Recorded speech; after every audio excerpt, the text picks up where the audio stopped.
Movie की starting में हम एक म्यूटोर को स्पेस से आता हुआ देखते हैं। उसके बाद हम एक लड़की को देखते हैं जिसका नाम वेरोनिका होता है।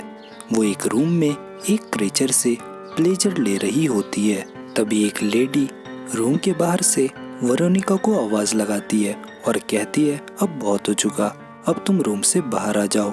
लेकिन वेरोनिका की तरफ से कोई रिस्पॉन्ड ना मिलने की वजह से वो लेडी रूम में जाती है, लेकिन तब तक वेरोनिका वहाँ से जा चुकी होती है। उस लेडी को बेड पर वेरोनिका का ब्लड मिलता है, जिससे पता चलता है उस क्रीचर ने वेरोनिका को हर्ट किया है। असल में ये घर दो साइंटिस्ट का होता है और वेरोनिका अक्सर यहाँ उस क्रीचर से प्लेजर लेने के लिए आया करती थी, लेकिन इस बार उस क्रीचर ने वेरोनिका को चोट पहुंचाई थी। इसीलिए वेरोनिका अपनी बाइक लेकर सीधे हॉस्पिटल जाती है, जहां उसका ट्रीटमेंट एक मेल नर्स करता है जिसका नाम फैबियन होता है। फैबियन वेरोनिका से पूछता भी है आखिर उसे ये चोट कैसे लगी, लेकिन वेरोनिका उसे कुछ नहीं बताती।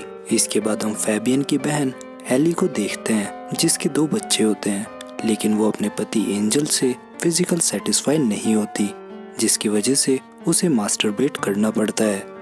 रात को एंजल एक पार्टी में जाता है जहां फैबियन भी आया होता है। पार्टी खत्म होने के बाद एंजल फैबियन के साथ इंटीमेट हो जाता है, जहां हमें पता चलता है एंजल एक गे है और वो अपनी वाइफ के भाई के साथ ही रिलेशनशिप में है और इसी वजह से वो अपनी वाइफ को सेटिस्फाई नहीं कर पाता। अगले दिन हम वेरोनिका को देखते हैं जो हॉस्पिटल आई होती है अपनी ड्रेसिंग के लिए। वो फिर से फैबियन से मिलती है और वो दोनों आपस में कुछ बातें करते हैं। वेरोनिका फैबियन की फ्रेंड बन जाती है। इसके बाद हम उन दोनों साइंटिस्ट को देखते हैं। वो इस बात को लेकर बहुत ही ज़्यादा परेशान थे, उस क्रीचर ने वेरोनिका को चोट पहुंचाई थी। दूसरी तरफ एंजल फैबियन को मैसेज करता है मिलने के लिए, लेकिन उसे फैबियन की तरफ से कोई जवाब नहीं मिलता क्योंकि फैबियन वेरोनिका के साथ बिजी होता है। यहाँ वेरोनिका फैबियन को बताती है वो किसी के साथ रिलेशनशिप में है जो उसे बहुत सारा प्लेजर देता है, लेकिन उसे ये नहीं पता वो मेल है या फीमेल। फैबियन को वेरोनिका की बात समझ नहीं आती। फिर अगले दिन वेरोनिका फैबियन को उस क्रीचर के पास लेकर जाती है, जहाँ वो क्रीचर फैबियन को बहुत सारा प्लेजर देता है, जिससे फैबियन बहुत ज़्यादा खुश हो जाता है। फिर रात को फैबियन और वेरोनिका और एंजल और एली एक बार में जाते हैं, जहाँ एंजल फैबियन को वेरोनिका के साथ देखकर बहुत ज़्यादा जलस हो रहा था। जब फैबियन वॉशरूम में जाता है तो एंजल भी उसके पीछे पीछे जाता है और फैबियन को किस करने की कोशिश करता है, लेकिन फैबियन उसे ये करने से मना कर देता है, जिससे एंजल और ज़्यादा गुस्सा हो जाता है।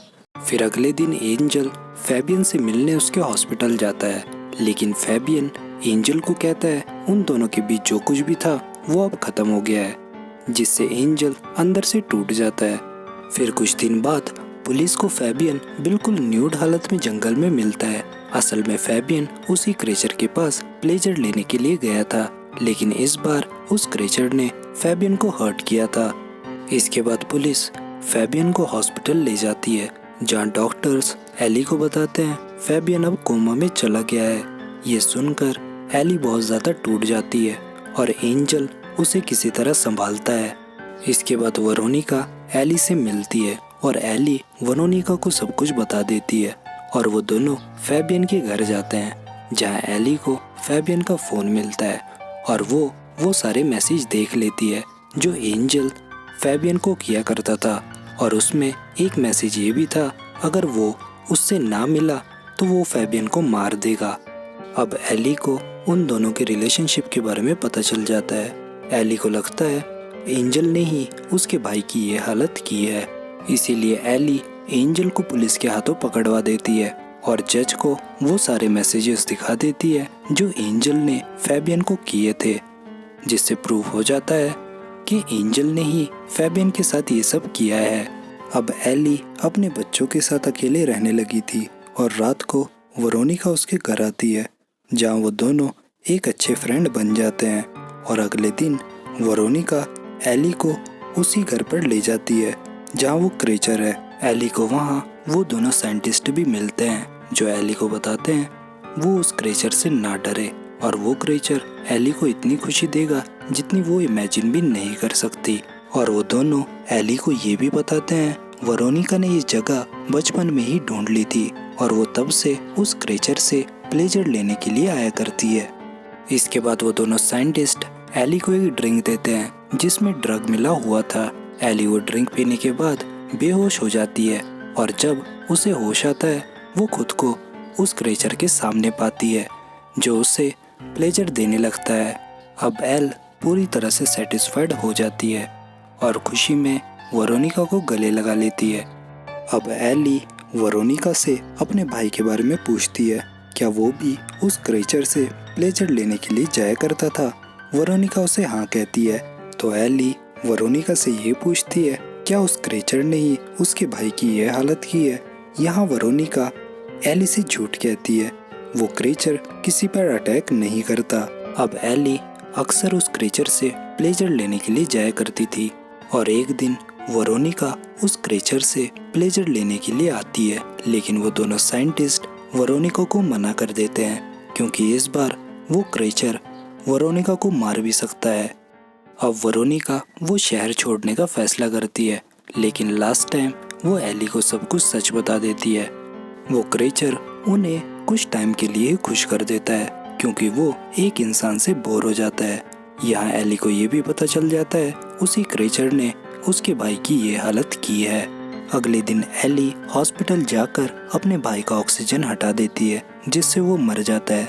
एली ये इसलिए करती है क्योंकि उसके भाई ने ही उसे धोखा दिया था। दूसरी तरफ एंजल भी बेल पर बाहर आ जाता है, लेकिन बाहर आने पर वो बहुत ज़्यादा गिल्टी था, इसलिए वो सुसाइड करने का फैसला करता है, लेकिन उसके डैड उसे आकर किसी तरह संभालते हैं। इसके बाद हम वेरोनिका को देखते हैं जो एक आदमी से मिलती है और उसके साथ इंटीमेट हो जाती है। दूसरी साइड एंजल एली से मिलने आता है। एंजल को लगता है एली उसे धोखा दे रही है, इसीलिए एंजल एली को मारने लगता है। अब एंजल एली को गन से शूट करने की सोचता है, लेकिन गलती से गन चल जाती है और एंजल ही इंजर्ड हो जाता है। अब एली एंजल को ट्रक में डालकर उसी क्रेचर के पास ले जाती है, लेकिन जब वो उस रूम का डोर ओपन करती है तो उसे वेरोनिका की लाश मिलती है, जिससे पता चलता है वेरोनिका खुद पर कंट्रोल नहीं कर पाई और फिर से उसी क्रेचर के पास आई। इसके बाद एली एंजल को भी उस क्रेचर के पास छोड़ देती है और वो क्रेचर एंजल को भी मार डालता है। इसके बाद हम एली को देखते हैं जो उस बूढ़े आदमी की मदद से उन दोनों की डेड बॉडीज को एक गड्ढे में फेंकती है और इसी के साथ इस मूवी का एंड हो जाता है। इस मूवी में ये क्रेचर एक एलियन था जो एक म्यूटोर से धरती पर आया था और वो दोनों साइंटिस्ट इस क्रेचर पर एक्सपेरिमेंट कर रहे थे। ये एक प्लेजर देने वाला क्रेचर था। कमेंट कर मुझे ज़रूर बताएं आपको ये मूवी कैसी लगी और वीडियो को लाइक और चैनल को सब्सक्राइब करना ना भूलें। मिलते हैं नेक्स्ट वीडियो में। Till then bye bye.